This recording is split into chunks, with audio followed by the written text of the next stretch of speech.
Hi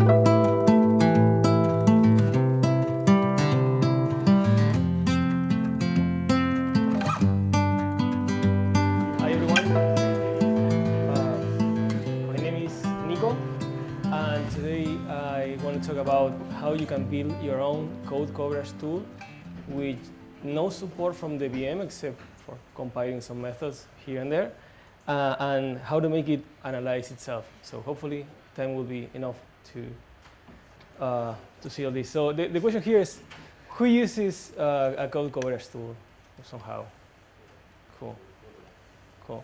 So for those who don't know what that is, basically it's a tool that you run and lets you know which parts of your code is being used and which parts are not being used. Basically that is usually very coupled with or very used closely with TDD, but we are going to see that is not the case. You can do cool stuff with that. So let me show you a couple of examples here so you can see the tool in action and understand what it does. By the way, I'm doing a live demo and a live slides too, so if this breaks, it's totally Gilad's fault.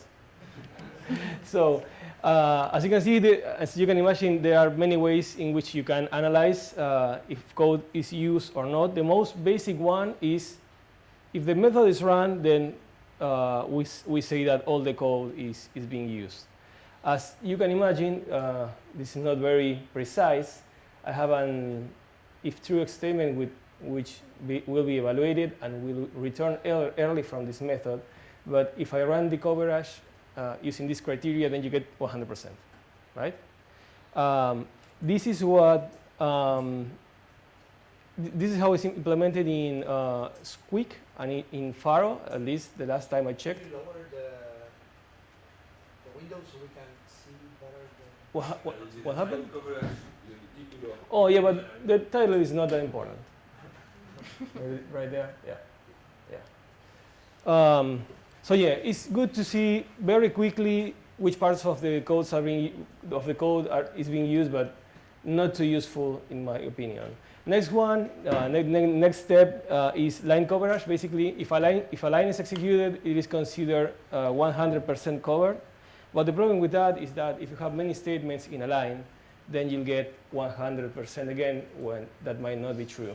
So in this case, this coverage criteria detects that there is an early return and the last part of the method is not being covered, but this line is, and as you can see, we have an early return here, but even though we have that, self-print string is getting covered 100%. Next step is statement coverage, so it's going more, doing a more fine-grained analysis. If a statement is run, then it is considered covered, and this is somehow what you would expect from a coverage tool, right? And this is what most tools implement. You can see it under either decision coverage or maybe branch coverage. The idea is that code will be 100% covered if the branches are evaluated to both true and false. So if I run this method passing true as a collaborator, how much coverage should I get here?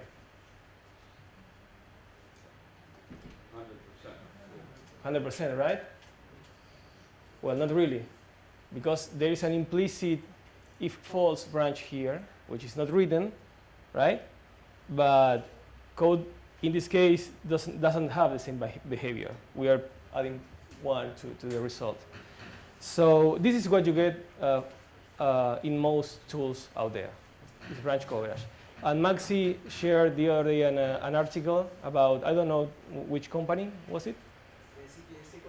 SQLite, which they had 100% branch coverage or decision coverage, and they found a bug in the engine. So yes, we can do better. There is something called condition coverage. This criteria asks for each Boolean variable to take both values, both true and false. So if I run this method with false and false, the message is being covered because it was executed. This branch was executed too, but the expression was not, right? So I can add true and false here and run again. And of course, this is the last one missing. I can add another test case here, and this is how I get 100% coverage. This is not all 4 combinations. With 3 is enough, right? And a property of both condition and decision is that they do not subsum each other. So you need more than that to get both branch and condition, and this is the next one. Decision condition test does the analysis on each variable and also asks for each branch to be covered. So to make this test case pass, you will need a couple of variables here. You need another one for this one, and finally another one for this one. As you can see, the whole 8 combinations are not required here. Of course, we have an OR that makes it a little bit easier. But this is more interesting than doing just branch or just condition. So my goal when I learned about this was have something about branch, because it didn't sound very useful to me. So what I did is I implemented condition decision, so the one that combines both. And then the tool became more like a platform for running coverage experiments more than, yeah, I built this tool and it's done. So I'm going to show you some of the things I've been experimenting with. So this is an example very similar to the last one, but if you notice, so if you do the analysis on Boolean variables, the way it is defined is on Boolean expressions for languages where and or are kind of reserved keywords. So it's not the case for us. So I said, why don't do the same analysis for the collaborators, right? For the arguments. So this is the case again. This part is the same as the previous example, but now you're getting feedback that, hey, a Boolean argument was only evaluated to true. You're missing false. You get a little tooltip there with the help with the test cases that are missing. Of course, you can go here or execute your method and get the coverage you want out of that method. Of course, 100% coverage is not a goal. This is just a tool to tell you the state of your code base under this particular coverage criteria. It's up to you to decide if you want to go 100%, or maybe this helps you or detect code that is dead or should be refactored. You get the idea. And a couple of cool other things that I did. I basically extended the Boolean analysis for everything from variables to temporary declarations. And I realized that the way the analysis was defined was for and or. But since and or here are messages, I decided, hey, why don't you do the same analysis for any method that returns a Boolean? So you get that for free. Whenever you have one method that returns true or false, then the analysis kicks in and will tell you, hey, in this case, if 0 was evaluated only with false, you're missing the true case there. Okay. So that is the tool. I will show you real quick how it works, so you can get an idea of its design. And then I will show you the most fun part, that is to get the tool analyze itself. So the way you use it is you create an analyzer passing the methods you want to analyze. In this case, I'm going to analyze this very simple example, which is a method that only has a reference to object there. And then you tell the analyzer, hey, value this block, and everything that happens within that block will get covered. So let's debug this real quick. Well, is the font too big? No. Is it okay? Cool. Okay. So we have our instance here. What is going to happen is Or is it much better there? No, not that much better. What is going to happen is we are going to track coverage, we're going to execute that block, and finally we're going to do some cleanup and generate that report. So what does it mean to track coverage? Well, this solution has a concept called method analyzer. Basically, is an object that, given a compiled method, it will recompile it, adding tracing statements. We're going to see how it looks like, and it will replace the original method with that one. It's kind of a method wrapper, but you're actually installing a new compiled method in the dictionary.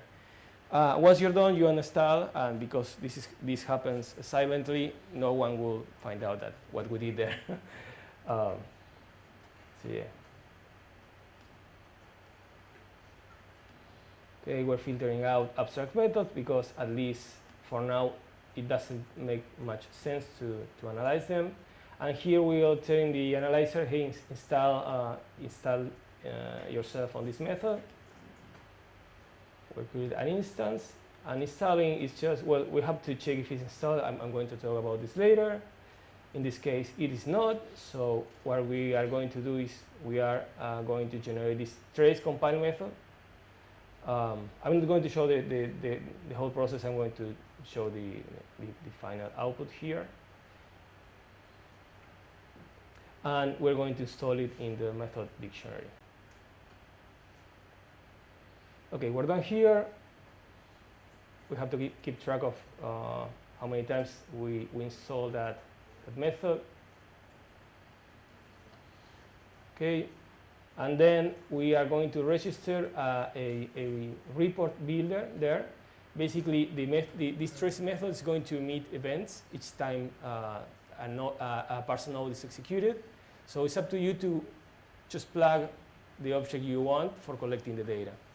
In this case, the object I'm plugging is the one that performs that decision condition coverage criteria I mentioned before. Okay, now into the block. And remember, this method had only a reference to object. Okay, this is the trace method. Okay, so basically each parser node is getting wrapped with a call that tells this notifier that, hey, this happens. And we do that for each parser node. There's a special case here that because we're tracking coverage of parser nodes, if the method is empty, there's no parser node. So an executed empty method will get 0% coverage. So there's this little trick there that you tell, hey, this was executed just in case it was empty. And for this one, he's saying, hey, in the original method, object was placed from the position 20 to 25. So make sure to track that and return object because we have to keep the semantics of the method.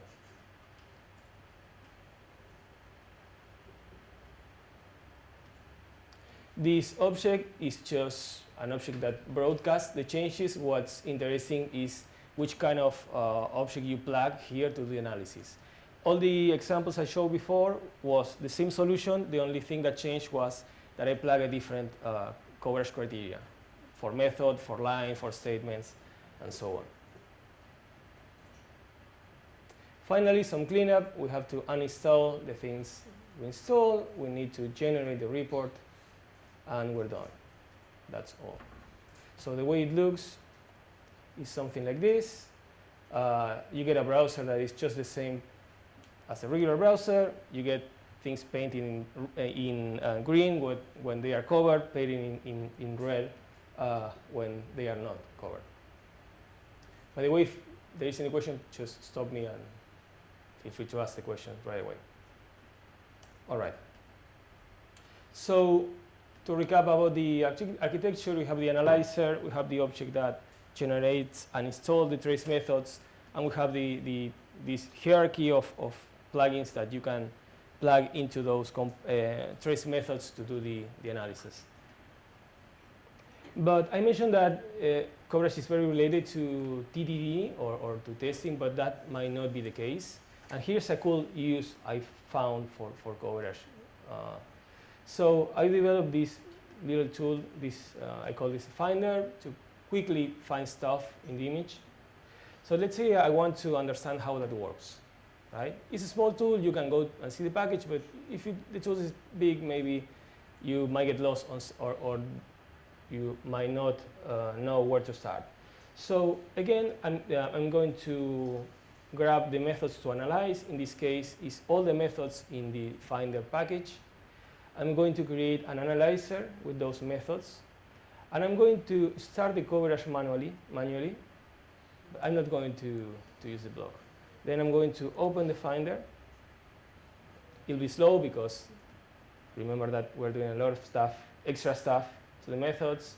And let's say I want to search for object or whatever. There it is. And then I can just stop the coverage here and check the report, right? And this would tell me which parts of the system were exercised during my little experiment. So coverage is not only for test or for TDD. For me, it's a tool for understanding how system works. I usually use it with TDD, but that might not be the case. And I understand that, if I'm not wrong, Chrome DevTools have something similar when you can enable some kind of analyzer, you exercise a web page, and when you turn it off, you get something like this. So this is a cool little side effect that I got for implementing coverage. It was not expected, but cool anyways. All right. Cool. So to end, I wanted to, this is Smalltalk, and I wanted to be true to the Smalltalk spirit, so I thought, I'm going to develop this tool, and the tool never ran on itself. I wanted to keep evolving the tool with the tool, so I said I have to add kind of that reflection support or meta circular support. So let's see how that works. I'm going to close this window actually and open it again. Code coverage, this is package. This is the way that you use it from the UI. You right click and hey, analyze it with code coverage.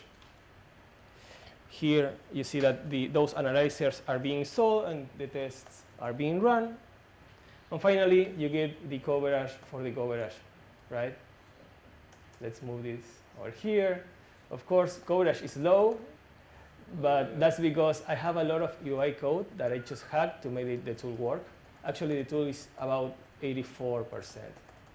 And I still couldn't cover those cases that are missing, but overall, the coverage, the first time I ran it, it was pretty high, so that's good. So how does it work?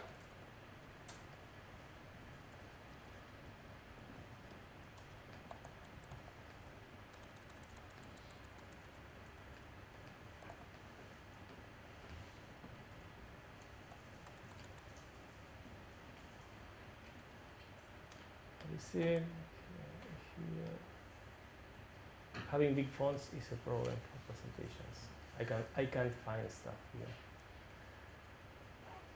Here, okay, let's go here. Yeah.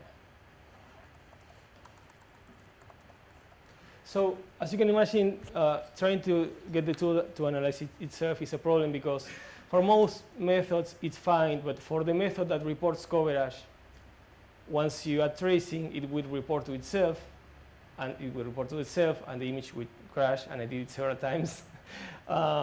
So for a moment, I thought about kind of changing the architecture to account for those cases, but I quickly realized that that wasn't going to work. I'm going to change the tool next week, and I will find another kind of recursive call that will crash the VM. So I spent quite a lot of time on this, and I wasn't sure how to fix it. And suddenly I realized that the solution was much simpler than what I imagined.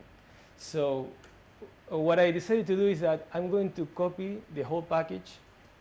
I'm going to copy every class, every method, every extension method. There's something to take care of there. And the tool that will analyze the code will be the copy. So even if the source code will be modified, then I have an exact copy of the package. I will run coverage there, and when I'm done, I show the report, and everyone's happy, and no one found out what happened there.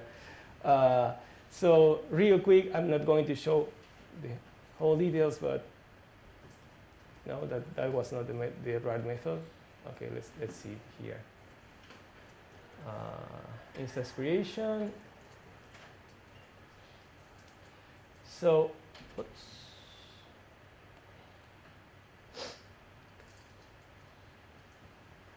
Instance creation. Here we go. So basically, this is where the magic happens. You get a bunch of methods to analyze, and you check, hey, is one of these methods from my category or from my package or whatever you want to call it? If true, then I send this method, which creates the right coverage analyzer, and this is how it works. You create a copy of your package. I look for the package, I copy the package, and I call it that tool package snapshot. So I ask for a snapshot of myself in that package. And if you notice, there are some collaborators here that were passed to the instance creation method.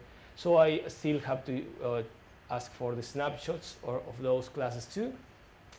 And when I'm done, I create an instance of myself, and this is what I'm returning. Don't you need to also do something with some of the dependencies that you use, like an array or something? Like, you try to cover array, and the coverage tool uses array. oh, Have the same problem. yeah, but the thing is that you pass the methods you want to analyze. Probably if you run it with array, the whole VM will crash, right? Or the collection or something like that. I guess I tried that in the beginning, and everything crashed. So I wouldn't recommend you to do it on system classes. And there's one missing bit here that is interesting, is that once this copy of the analyzer finishes analyzing the code, it will generate a report, and that report will be an instance of the report copy class, right? And the package gets thrown right away when you're done. So what do you do there? So you have to change the class of the report to match the original one, so no one finds out what happened there. That's how it works. All right. So I guess we're running out of time. So as I mentioned, this tool became a platform for running experiments, not only for being a tool that is done and that's it. So a couple of questions to think about is, I did the analysis for Booleans. Does it make sense to do it for other kind of objects, right? Traditionally, code coverage is done on methods. The question here is, does it make sense to make it on class hierarchies? For instance, an abstract method is covered if all of the implementers were exercised, for instance. I don't know, I'm not sure, so just a couple of experiments that I want to run. The way the tool structure lets you do performance analysis, because you're wrapping each parse node, so you could plug a reporter that collects performance, and it will not be based on sampling, but actual start-stop just before each node. There's something interesting to implement here. Ken Beck talked about this. He called this concept delta coverage, which basically is which tests exercise these parse nodes, so you can go backwards. So if you change a part of the method, you know which test exercise that part. You can also, well, of course, you can browse the tests, and you can also, if you combine that with the Boolean analysis, you might get better info to be sure if you should delete a test or not, or maybe find repeated tests, something like that. So there's a lot of things to try out there. Okay. What else? I talked about the reflection. Finally, this is the Smalltalk 50th, so I wanted to say happy anniversary, not only to Smalltalk, but as Alan mentioned several times, to the team that was behind it, and I think it's important to celebrate that as well. So happy 50th, and that's all I have.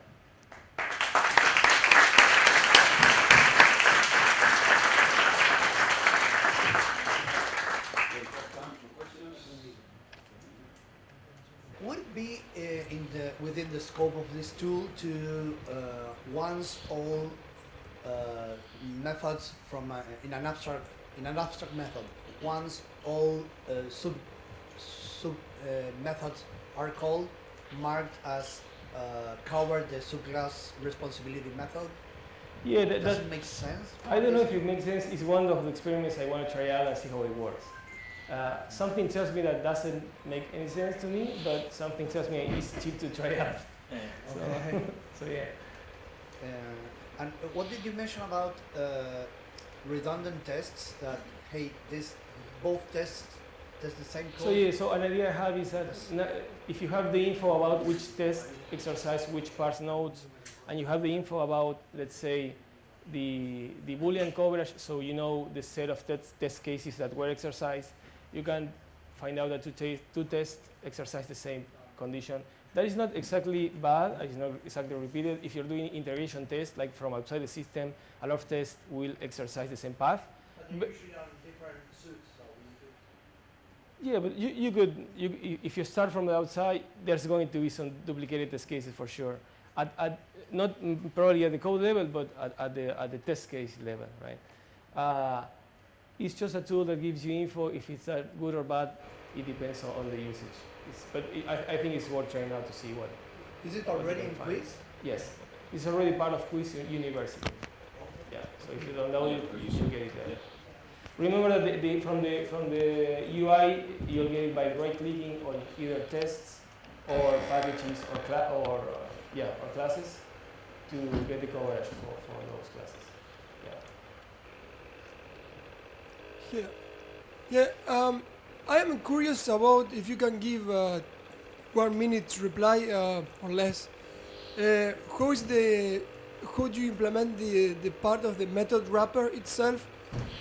Because when I saw the browser, it looks like you would create a compile method embedding the tracing in the source itself, and then you compile it and you put that, or you kind of muggle with the bytecodes, adding the. No, I tried to do it in bytecode because I thought it was more performant, but quickly I realized that was out of my scope, so I worked on the source code. On the source, and you compile. I'm not using method wrappers. I was using that on kind of the first iteration of the tool, but I felt it added an extra complexity to the system, so you have to understand more like black magic or whatever, you know.